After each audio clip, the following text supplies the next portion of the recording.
Pagkasama, anita sa bana sa kahimtang sa panahon o sa may lakaw sa ato ang weekend. Kumusta man ang ato ang panahon labi na sa mga biyahidor? To i-check, Manny John agbay sa pag-asa magtan. Sir Manny John, maayong hapon. Yes, mga hapon saan, mamay daog sa imuhang mga kumintig paminaw mo. Kanya ito ang latest sa update para karong adlaw antud ang karong weekend. Para sa update sa itong gibantayan bagyo nga si Domeng, as of 4 p.m. ganiha ang tropical storm nga si Domeng kay nasigputan kini nga naa sa 1,120 km east of Central Luzon.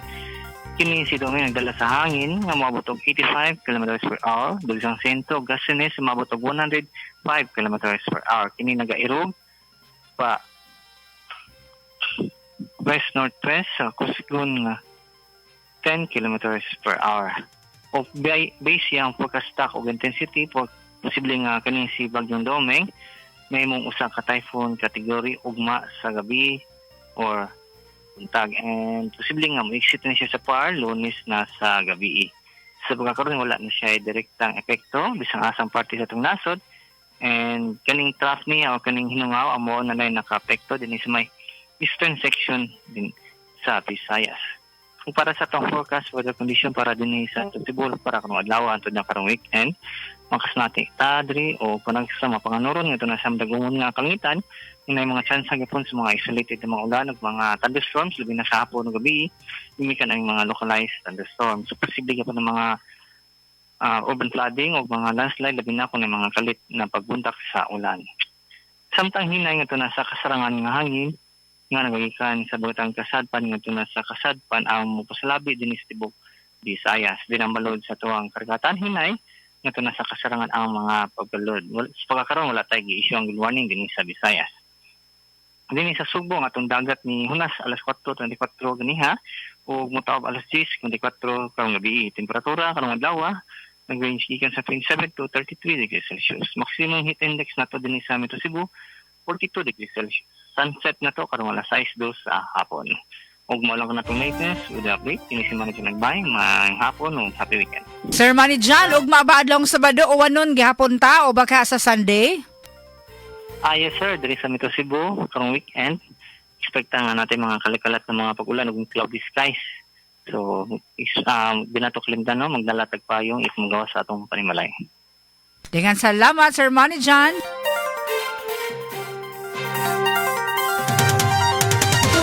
YHP, una sa lahat, weather update. Weather specialist Manny John nagbay sa Pag-asa Mactan. At oras alas 5:52 sa kahapon samtang sa dugang pangbalita. Trauma shelter, planong tukuron sa kagamahanan sa lalawigan sa Sugbo. Kasama mo sa Balita Radyoman RV Veloso. YHP, Tatak, RMN, Report. Usa ka mental health ug trauma recovery services shelter ang gilaro nga tukuron sa kagamahanan sa probinsya sa Sugbo isip pagpalapad sa proteksyon sa vulnerable groups sa lalawigan. Atol sa tigom sa Provincial Committee on Anti-Trafficking and Violence Against Women and Their Children, pinanguluhan ni Cebu Governor Pamela Baricuatro. Ingon man ni Provincial Health Office Chief Dr. Sheila Fasiol, gito kini ang mga medical ug mental health framework nga magamit sa pasilidad.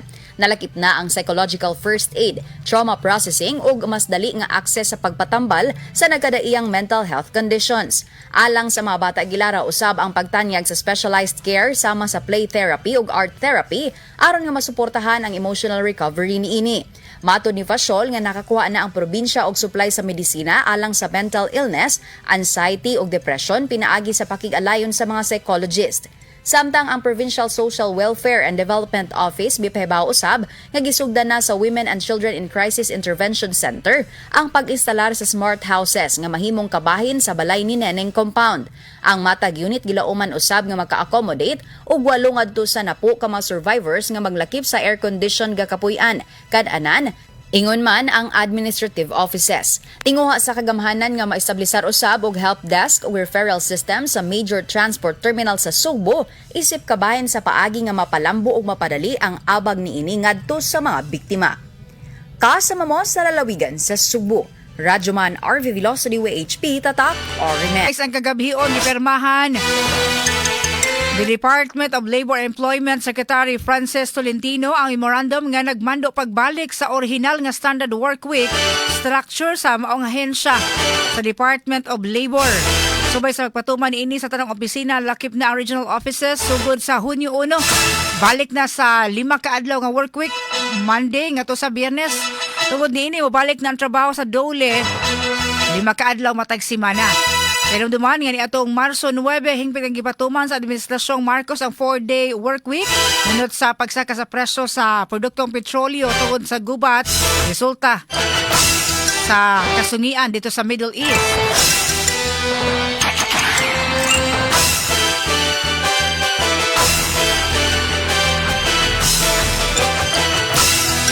Ato oras 1 minuto sa di pa mag-alas 6 ang kagabion mga kasama.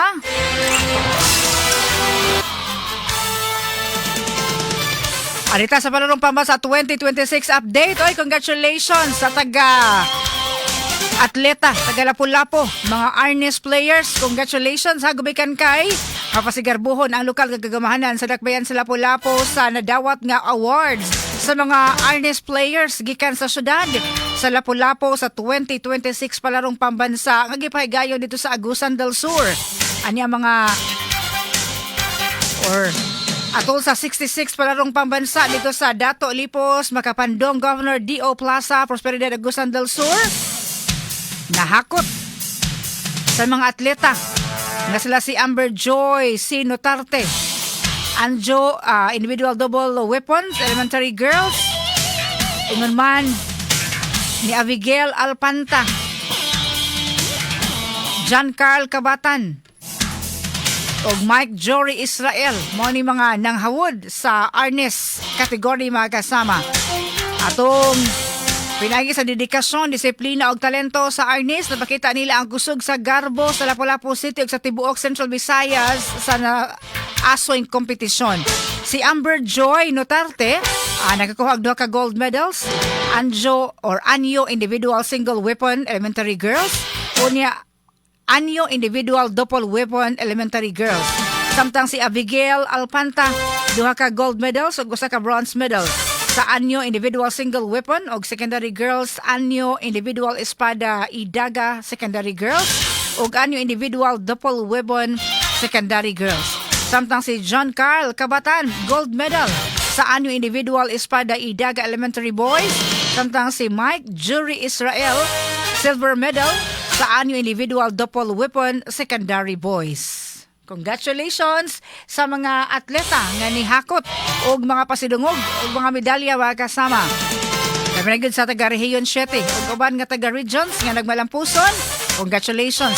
O sa kinatibuk-an nga mga nisalmot, mga players alang sa palarong pambansa 2026. Congratulations no sa inyong pag-apil. Pagpakita sa sportsmanship. Labi na yun sa mga nakaangkon o nakahipos o mga medalya mga kasama.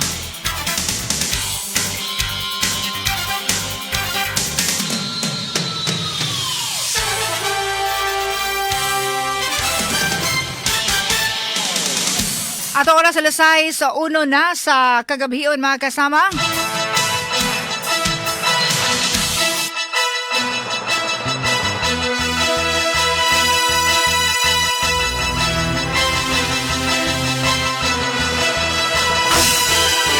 Samtang ang grid status o ang notice of possible rotational brownout gikan sa Visayan Electric o importante kaayo ni ha.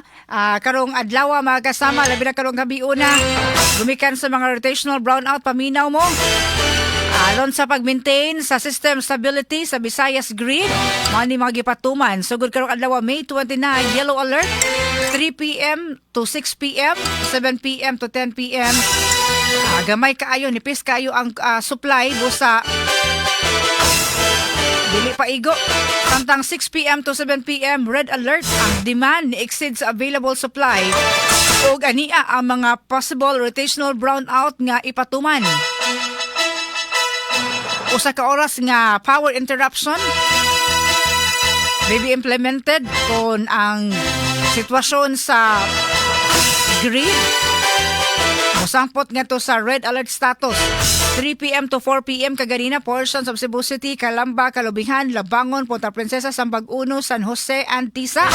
Alas 4 portions of Mandawi City, Alang-alang, Cambaro, Ibabaw Istansya, Paknaan, Tabok, Tipolo, and Umapa di sa Mandawi. Samtang alas 5 nato sa alas 6 portions sa Liluan di sa Kabadiangan, Kotkot, Hubay ug Mulaw. Nga portions of Mandawi sa Konsolasyon Usab, Sentro, Poblasyon Oriental, Paknaan, Basak, Hagubiaw, Labugon, and sa Tabuk. Samtang possible rotational brownout alas 6 karong gabi o karong mga orasa ha og alas 7 sa gabi sa dakbayan sa Sugbo. Atensyon oy mga sukintig paminaw naka-tune in sa DYHP karon alas 6 kato sa alas 7 sa gabi portions of Cebu City, Basak San Nicolas, Basak Pardo, Poblasyon Pardo, Cogon Pardo, Bulacau, Idayang 1, Kinasangan, Mambaling, ang portions of Talisay sa San Roque, Poblasyon ug sa Bulacau. Yun man portion sa Konsolasyon ha, diya sa Kansaga, Calero, Pitugo, Poblasyon Occidental, sa Pipito, Poblasyon Oriental, Lamak ug Tayoy. Samtang portion sa Lilungan diya sa Katarman, Hugan, San Roque ug Yati. No 6 p.m. to 7 p.m. nga rotational brownout. Samtang alas 7 o ngadto sa alas 8 karong gabi, atensyon sa diya sa Talisay City, diya sa Biasong, sa Linaw, Mohon and Puok. Iyon man portion sa Bigandilia, sa Lipata ug Pakigni ug sa Tungkil. And portion sa Cebu City 7 to 8 p.m. Mani mo sunod ha nga posible nga dunay rotational brownout diya sa Basak, Basak Pardo, Kiot Pardo, sa Kinasangan Pardo, Pardo, Poblasyon Pardo, Basak San Nicolas, sa Buhisan, Bulacau, Punta Princesa, Kiot, and San Roque. Samtang 8 p.m. to 9 p.m. diya sa Mandawi City, Alang-alang, Cambaro, Sentro, Giso, Ibabaw, Istansya, Luok, ug Bantuyong. Kung nagaling inyong mga lugar ato na hisgutan, pangandam lang sa diya mo, pag-charge na mo daan. Kung nagaling na apay hours sa dili pa ang schedule nga power interruption, i-charge unsa may pwede nga ma-charge din na mga cellphone, mga flashlight nga rechargeable, mga radio nga rechargeable magali nga dunay flashlight sala para mas maanda mo.